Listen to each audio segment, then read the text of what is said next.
The Kings and Queens of Scotland. Part 3. The Wars of Independence, 1286 to 1437.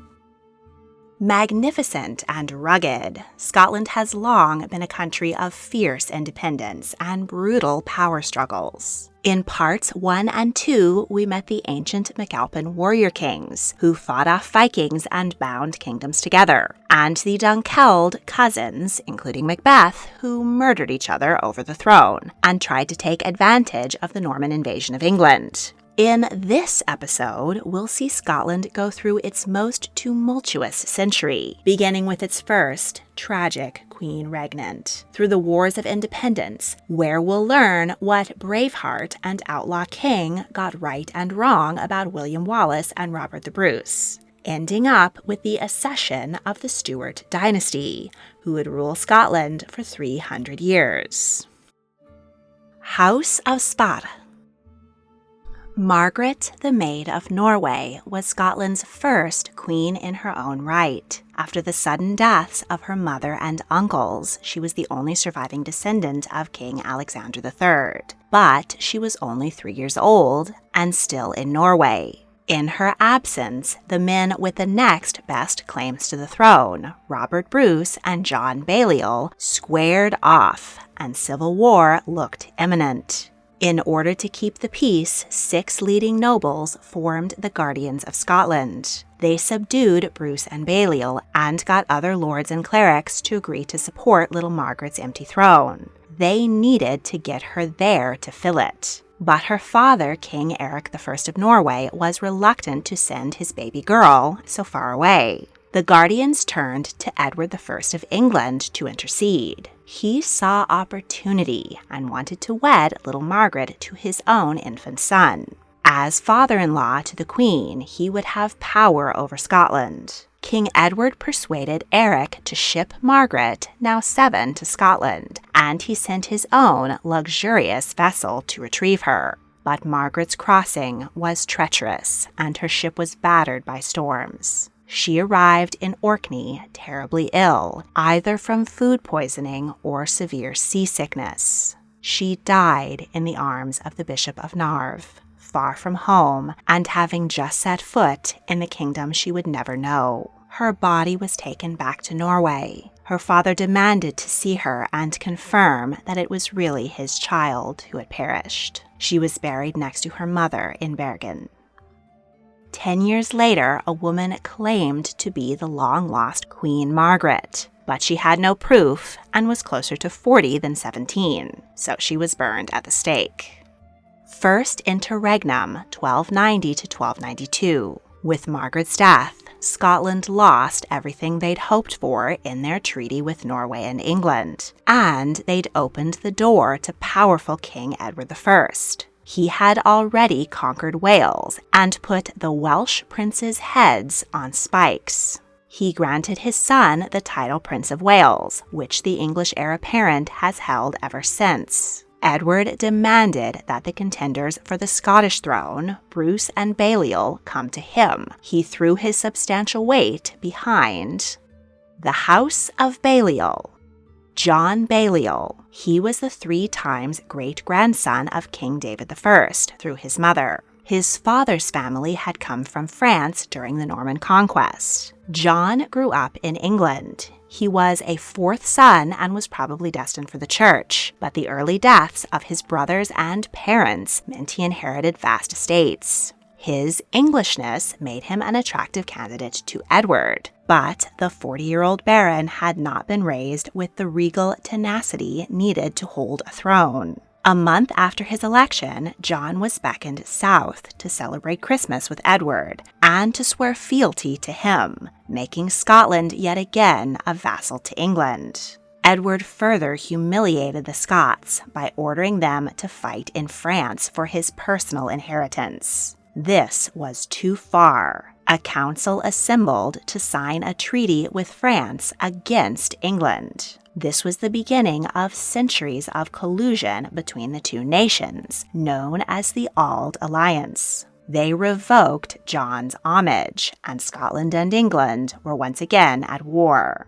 John sided with his barons and attacked Carlisle. Then Edward sacked Berwick and won the Battle of Dunbar. Defeated, John was forced to surrender and abdicate. He hoped that by betraying his kingdom, he would get an English earldom, but Edward was not feeling generous. He ordered John's royal insignia to be literally ripped off his chest. He was thence known as John Emptycloak and was imprisoned in England for 3 years. The Scots attempted to liberate their former king, but John was not interested. Instead, he moved to France, where he lived out the rest of his days in obscurity, dying at 65. Second Interregnum, 1296 to 1306. For a decade, Scotland had no king and was under English control. Edward took the crown jewels and the ancient Stone of Destiny, upon which Scottish kings had been enthroned for centuries. The regalia was lost. The gemstones were likely ripped out and the gold melted down to use in English jewelry. Edward ordered a new throne so that his descendants could be crowned while sitting upon the Stone of Destiny. St. Edward's chair has been used in every English coronation since. The English imposed many abuses on the Scots, though prima nocte, or the right of a lord to have sex with any woman on her wedding night, was a myth perpetuated by the movie Braveheart. William Wallace did emerge as a leader in the Wars of Scottish Independence. He won the Battle of Stirling Bridge, slaughtering many English as they tried to fight their way across a narrow bridge. According to legend, Wallace had the skin of an English lord made into a sword sheath, though this was likely just one of the many myths the terrified English made up about him, including that he was a 7-foot giant. Wallace was appointed Guardian of Scotland, but within 9 months he lost the Battle of Falkirk and went on the run. He evaded the English for 7 years, but was eventually captured. The Scottish hero was dragged naked through the streets of London, then hanged, drawn, and quartered at Smithfield. His head was tarred and spiked on London Bridge, and his 4 limbs were sent across Britannia to illustrate the fate of traitors. But Scotland's spirit was not defeated. Another leader emerged to fight the English. House of Bruce. Robert I, the Bruce, was the grandson of the Robert Bruce who lost the election to John Balliol 14 years earlier. In fact, he was the 7th Robert Bruce in a line stretching back to Normandy before the conquest. He was also the 4 times great-grandson of David I, and with the lack of royal family members, he was at the top of the succession heap. Robert was 6'1" and powerfully built. For many years, he fought with his rival, John Comyn. Comyn was a leader for Scottish independence, while Bruce cooperated with the English, though he did not betray William Wallace, as depicted in Braveheart. The more recent film, Outlaw King, which centers on Robert the Bruce, was much closer to real history. The rivalry between Robert and Comyn came to a head when the 2 men got into an argument in a church, and Robert murdered Comyn. This was a damnable sacrilege, but Scottish lords and churchmen were happy to have a leader who would take charge, and they threw their weight behind Robert anyway.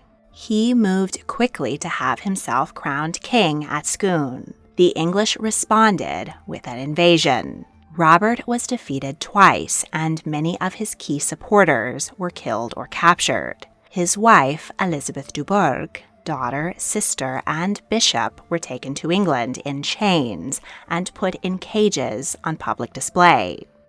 Robert fled to the island of Rathlin. According to legend, he watched a spider repeatedly fall while trying to cast a web across a room. Eventually, the spider succeeded, and Robert was inspired to try again, until he won Scotland's independence. More battles ensued, and 2 more of his brothers were executed. But eventually he learned from his mistakes. He stopped engaging the stronger English army on the battlefield and transitioned to guerrilla warfare. King Edward I died in 1307, and his son, Edward VII, was nothing of the warrior his father had been. For 7 years, Robert continued the fight, slowly taking castles along the border. Finally, he won a decisive victory at the Battle of Bannockburn. In 1320, the Declaration of Arbroath, the world's first declaration of independence, demanded that the English government recognize Scottish sovereignty. Edward II skulked off, but he was young and planned to wait out the older, childless king and strike when Scotland entered yet another succession crisis. Robert's relatives were returned to him, but he and Elizabeth had missed out on prime heir-making years, though he had fathered several illegitimate children while she was in prison. He was now 40, but she was only 25, so they had time. She gave birth to 2 daughters. The kingdom was greatly relieved when twin boys, David and John, finally arrived. Soon after, the queen fell from her horse and died at the age of 38. King Robert was 50 and in poor health. Luckily for him, Edward II was overthrown by his own wife, Isabella of France, and her lover, Roger Mortimer. Isabella's 15-year-old son became Edward III, though she and Mortimer really ran the country. Mortimer tried to march against Scotland, but was defeated and forced to sign a treaty finally acknowledging Scottish independence. To seal the peace, King Edward's 7-year-old sister, Joan of the Tower, was wed to Robert's 4-year-old son, David. Robert died soon after at the age of 55. It was rumored that he suffered from leprosy, and forensic examination of his bones do point to a skin condition, but it is unlikely he would have achieved so much with such a debilitating condition. He more likely had eczema, or possibly syphilis. David II was a 5-year-old orphan with a wife to support. His father had appointed 2 trusted regents. The first was killed while carrying the Bruce's heart on crusade. David's brother-in-law, Edward III, was furious with his regent, Mortimer, for signing the peace treaty with Scotland. He overthrew his mother and Mortimer. Mortimer was executed, but the king eventually forgave his mother. Now in control of England, Edward wanted to take back Scotland from young King David. But if he broke the peace treaty, he would be excommunicated. Instead, he backed an alternative claimant to the Scottish throne, Edward Balliol, son of King John Balliol, and gave him an army. Just as the English were closing in, King David's second regent died. A third was appointed, but 9 days in, he was slaughtered in battle, along with thousands of other Scots. Edward Balliol made it to Scone to be crowned, but he was soon chased out of the country. He returned, and this time Edward III backed him up personally. David's 4th regent was captured, and the 5th was killed at the Battle of Halidon Hill, along with nearly all of the remaining Scottish nobles. Now on the throne, Balliol handed southern Scotland over to the English, in thanks for their support.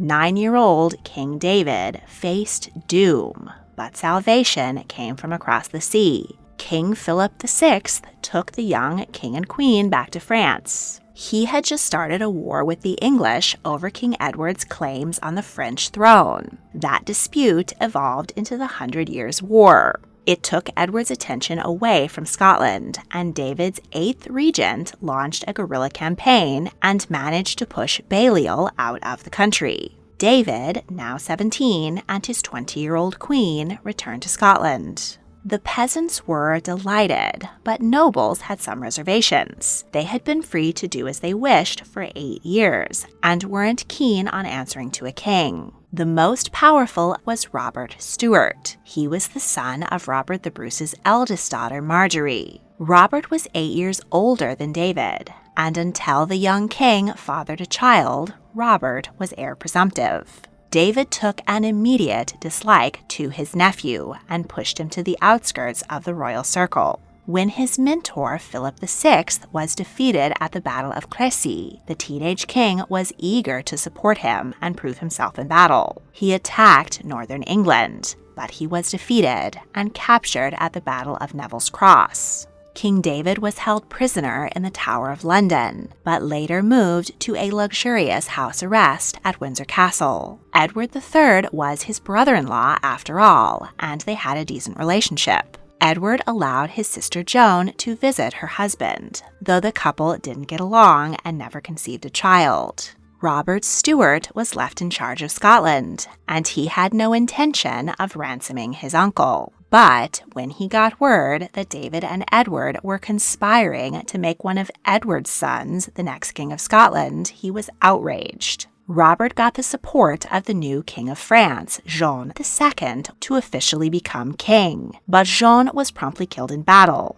and Robert had no choice but to agree to pay a hefty ransom for David. He arrived back in Scotland after 11 years away, without his wife Joan, whom he had been estranged from for several years. Scotland had no patience for their prodigal king. David tried to regain control, but he needed an heir. He brought his mistress, Catherine Mortimer, but she was murdered by an ally of the Stewart family. The king arrested the man involved and had him starved to death. When he got word from England that his wife had died, he married a Scottish lady, Margaret Drummond. 6 years into the marriage, Margaret had not given birth to any children. She did have children from a previous marriage, while David never fathered any, in or out of wedlock. So it is most likely that he was infertile. But the king moved on to a new mistress and tried to annul his marriage. The queen would not go without a fight and appealed to the Pope. Just as David was gearing up for potentially years of legal battles, he died at 46. As he had no children, Robert Stewart took the throne. The House of Stewart took its name from Walter FitzAlan, who held the title of High Steward of Scotland, meaning he was in charge of the royal household of King David I in the 1150s. The family held the position and became increasingly powerful over the next 150 years. Walter's descendant, Walter Stewart, 6th High Steward of Scotland, fought courageously at the Battle of Bannockburn. The victory allowed Robert I to regain the freedom of his wife, sister, and daughter Marjorie. Walter was sent to England to bring them home, and he was rewarded with Princess Marjorie's hand in marriage. While heavily pregnant, 19-year-old Marjorie was thrown from her horse. She gave birth to a son, but died shortly after. Her only child was Robert II, the Stewart. He was crowned king at 55. His health was failing and he was going blind. But he had fathered 14 children over the course of 2 marriages, not to mention a number of illegitimate offspring. When he was crowned, he had 3 living adult sons who were granted earldoms. John became Earl of Carrick, Robert Earl of Fife, and Alexander Earl of Badenoch. The king's 4 unwed daughters were married off to other powerful earls, so 7 out of the 16 earldoms of Scotland were suddenly under Stuart control. After centuries of Scottish kings who didn't have enough heirs, Robert's large brood securing the succession was a refreshing change. That was until the boys started acting up. The youngest, Alexander, became known as the Wolf of Badenoch for his thuggish terrorizing of the Highlands. In the south, eldest brother John Earl of Carrick and his lords were hungry to raid England and resented the king's reluctance to go to war. John called his father out in Parliament for failing to deal with the wolf or England. He claimed the king was too feeble to rule, and he was appointed lieutenant of the kingdom. John's leadership was short-lived, as he was kicked by a horse and incapacitated. Middle brother Robert Earl of Fife replaced him as lieutenant. King Robert spent his twilight years as a figurehead. He died at 74, leaving his sons to fight over the throne. The next king was Robert III, the Lame. He was not the middle brother Robert Earl of Fife, but rather the elder brother John. He chose the regnal name Robert in order to be associated with his father and great-grandfather, rather than the disastrous King John Balliol, and to be confusing. But Robert the King was still largely incapacitated, so Robert the Earl remained in power. The king had great hope in his 12-year-old son, David. His wife, Queen Annabella, built alliances with key earls and got them to end Fife's lieutenancy and allowed David to assist his father in ruling. David was created Duke of Rothesay, the first dukedom in Scotland. Fife was also upgraded to Duke of Albany. At 18, Prince David was planning to marry Elizabeth, the daughter of the powerful Earl of March, but his father stopped the union. The bitter son turned on his father and allied with his uncle, Albany, and together they had the king once again declared incapacitated. Prince David was named lieutenant with Albany as his counsel. He wed Marjorie Douglas, daughter of the most powerful non-Stewart in the land. But when his mother, Queen Annabella, died, his behavior became unruly. He embezzled state funds and blatantly cheated on his wife. His uncle and father-in-law arrested him, and he was starved to death.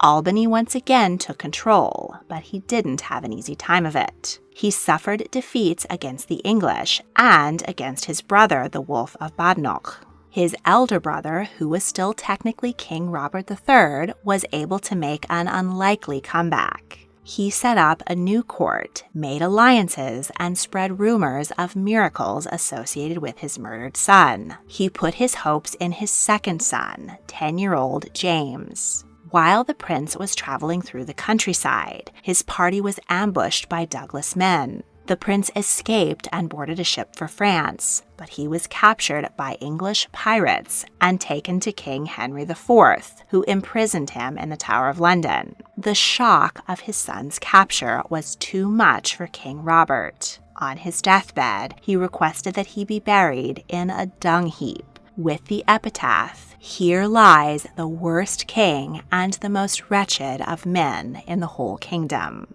Robert III died at 66, and he was laid to rest in Paisley Abbey, not a dung heap.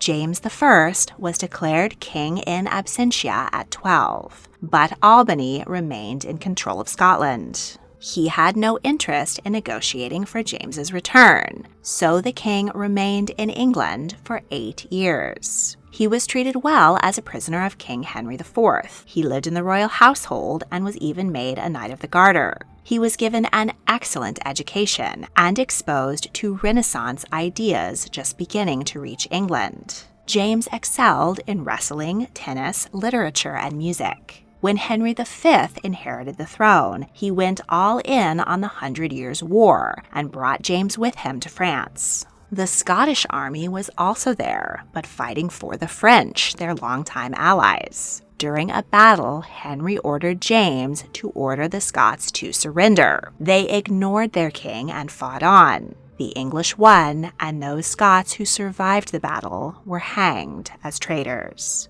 Naturally, this made the Scottish king very unpopular with his own people.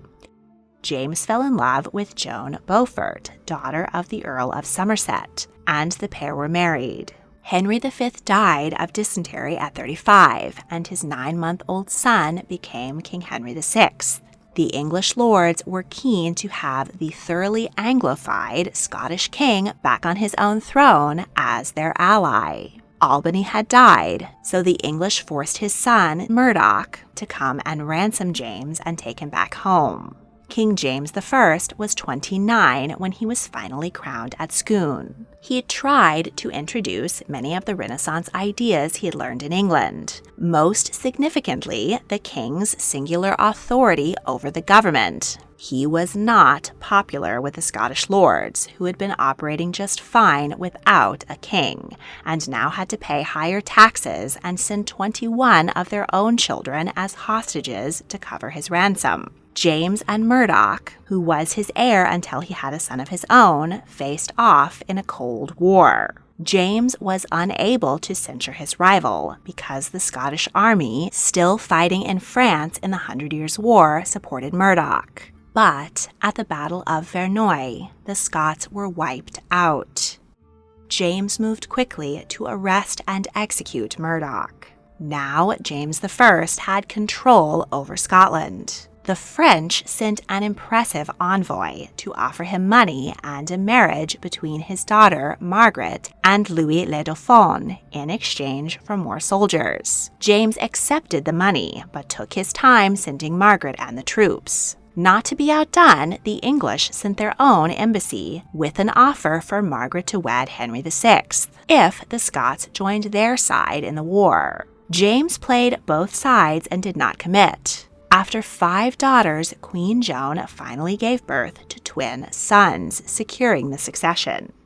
James had been collecting taxes to pay his own ransom and release the 21 noble hostages. But instead, he kept the money and used it to build Linlithgow Palace and provide for his own lavish lifestyle. The once athletic king grew overweight on expensive food and wine. Once James ran through the ransom money, he demanded more from his people. Resentment was reaching a climax. Meanwhile, France took the upper hand in the 100 Years' War, partly thanks to Joan of Arc. James finally decided to back the French, so he handed over his daughter Margaret and laid siege to English-held Roxburgh Castle. But his attack failed. James went to Parliament to ask for more war funds, but a fed-up MP denounced the king and tried to have him arrested. The MP was arrested instead, but the Lords had had enough.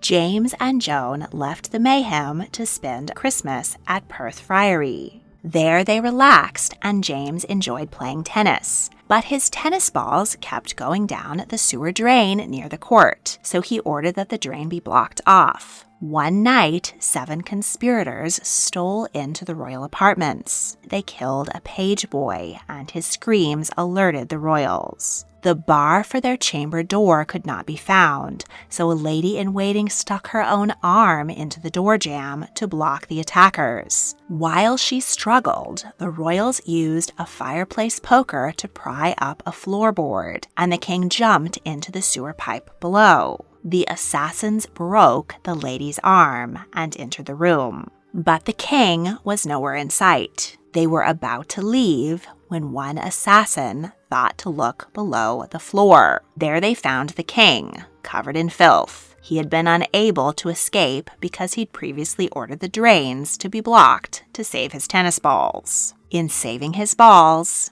he had doomed himself. 2 assassins entered the drain, and James desperately fought them off, but the third managed to run the king through with his sword. King James, 42, was carried out of the sewer with 16 wounds. In the next episode, we'll meet more Stuart monarchs, one who inspired the Red Wedding scene in Game of Thrones, another whose vendetta against his uncle, Henry VIII, cost him his life, and Mary Queen of Scots, who plotted to assassinate her cousin Elizabeth I and lost her head for it.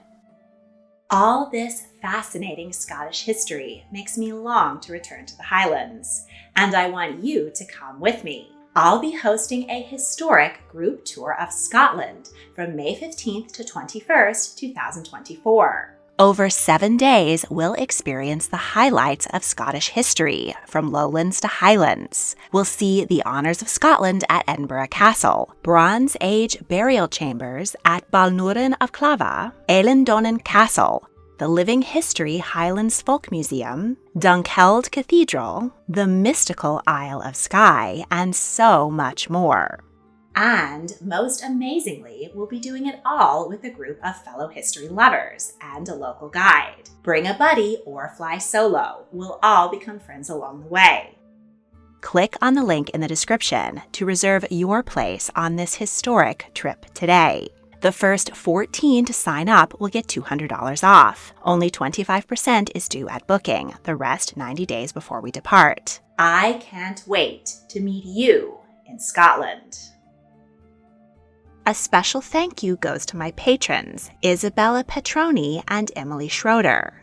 Don't want to wait to see the next episode? Patrons get exclusive early access to all of my multi-part series. If you would like to join my Patreon and help me make more fascinating videos, click on the link in the description. Thank you for watching.